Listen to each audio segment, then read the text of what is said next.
Angie White, the Director of Instructional Technology in Oldham County. And I'm Lauren.rataj, the Digital Learning Coach here in Oldham County.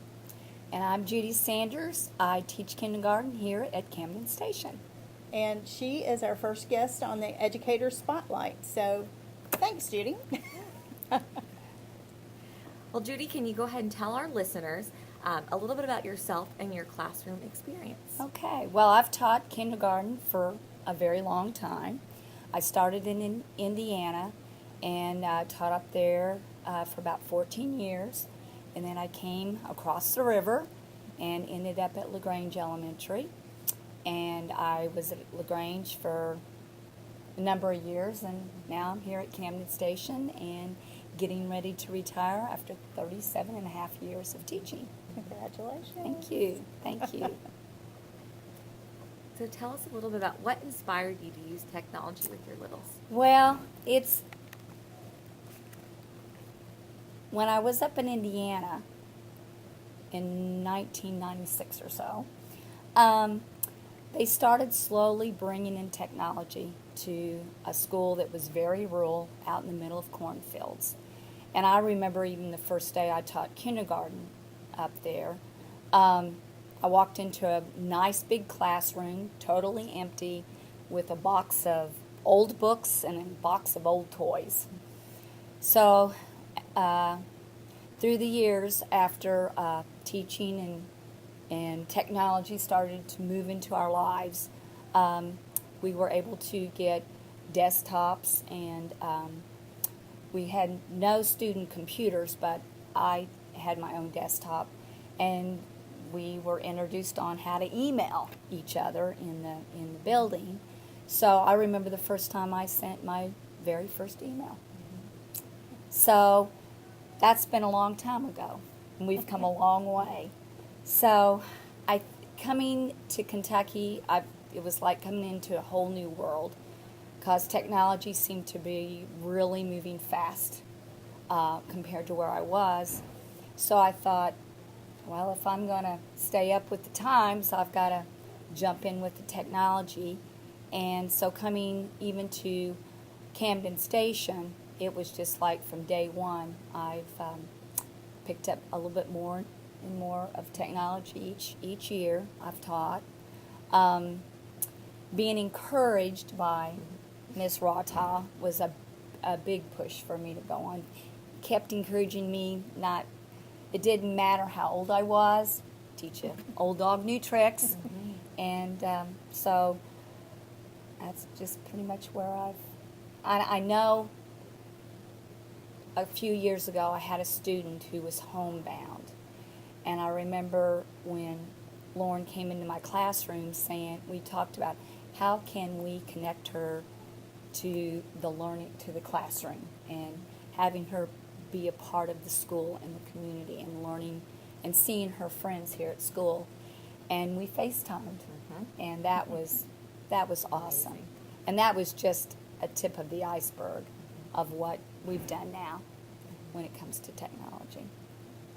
So can you tell us a little bit about your OnetoOne Chromebook initiative with your classroom and that process?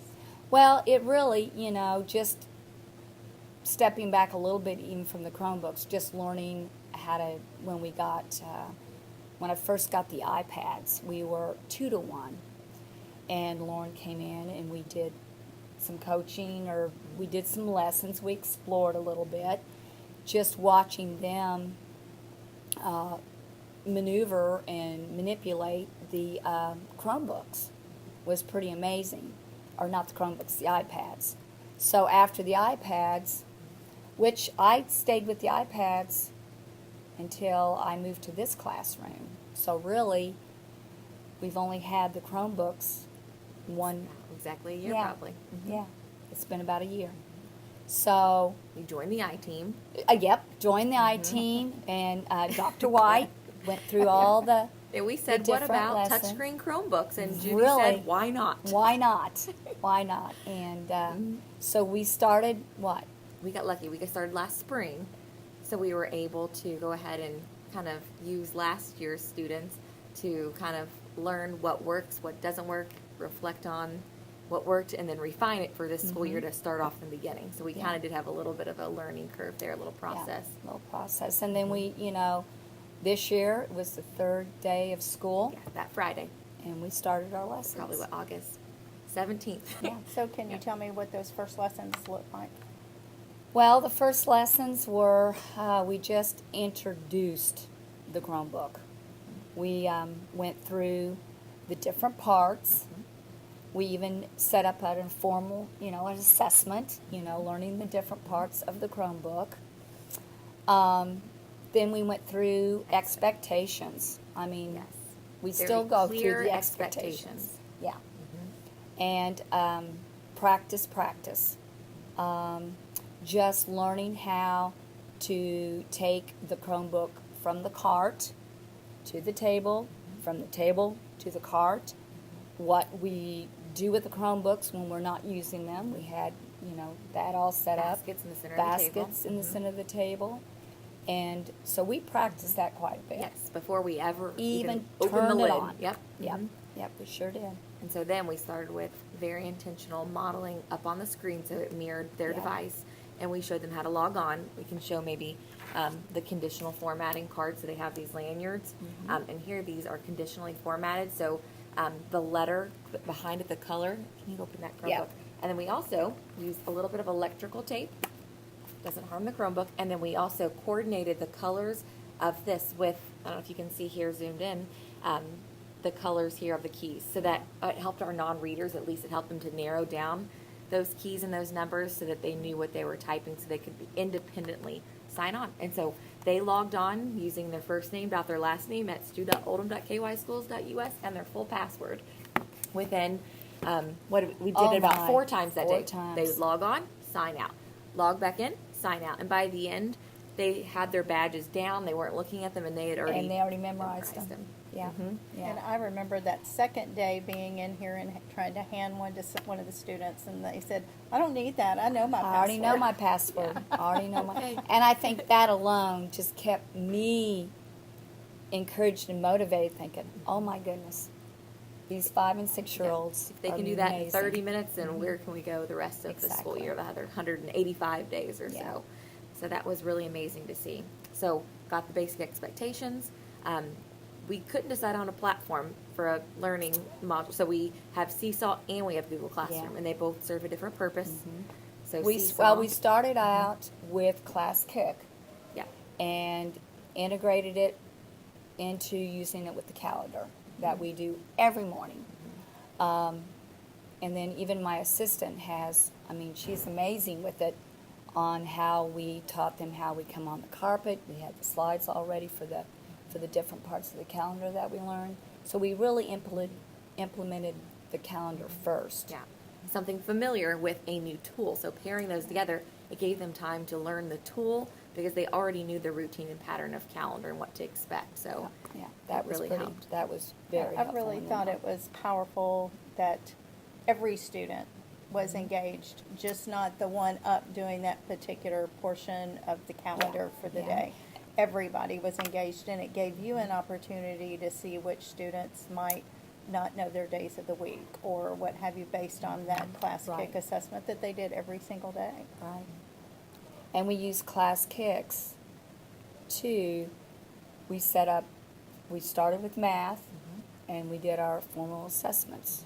3 free assessment, a formative in the middle, and even the And post. post. And it allowed us to get that immediate feedback. That's my favorite thing. In real Yeah. time, you could write on there, check your thinking here, or let's line up, these manipulatives with the object count for non-standard measurement. And so they were able to get Yeah. that instantly and fix their misconceptions too. Yeah, and when we started that last year, it was nice because we could see as they were taking the assessment, we go, okay, we need to change that one.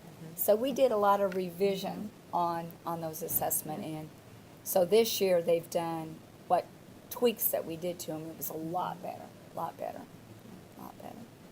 So then after we worked with Class Kick, we went ahead and brought Seesaw in so that we could connect with our families. Yep. And that has been phenomenal. So powerful. So powerful because just the other day, we did Mother's Day. We did Mother's Day. And they were to draw a picture, and then they were telling their parents or their mother how much they loved them and why. And so they went off into their little corners where it was try to be quiet to record. And I'd sit there with mine Chromebook to be able to approve. I'd listen to them, and some of them brought tears to my eyes. Sent them, and the moms responded almost immediately. Yes. Yeah, that's what's really nice about Seesaw. There's that immediate, that they're like right there, and the parents have been very responsive to it. They've sent me emails all the time just commenting on how they love that app, how it feels like it's made them know more what's going in the classroom and their learning and so forth. And you even use Seesaw in the way they can't see is how you put your weekly newsletters there. Yes. You have reminders, it's Yeah. Fitness Friday, bring tennis shoes. So even just those small Those things. small things. Communication, instead of writing those emails out, they can get that on their phone. That's something in their hand pretty much all the Yeah, time with all the time. notifications. So just that school-to-home communication, and even them demonstrating their learning and parents be able to support them at home Yeah. is really powerful. I've never gone in to see what Seesaw, if you paid for it. I know that you are able to pay to have an upgrade. I've never seen what you can do on that, but for it being free, it's a pretty powerful website for sure. Okay. So we've talked about Classic, we've talked about Seesaw. You kind of mentioned classroom, and I know that was a little bit different with the kindergarten students. And but I believe what you did was just load the resources there so that they had a Yes. place to go to find the resources. Is that correct? Yeah. Two main things on the classroom is reading and math. And science. We do have some science things on there. On the reading, and it's just really not. They have Epic, and they have Capstone already there in the classroom. And then math, we have different skills based on the different unit. skills in And the that unit. really helped. I know a lot of teachers are fearful, and we were too.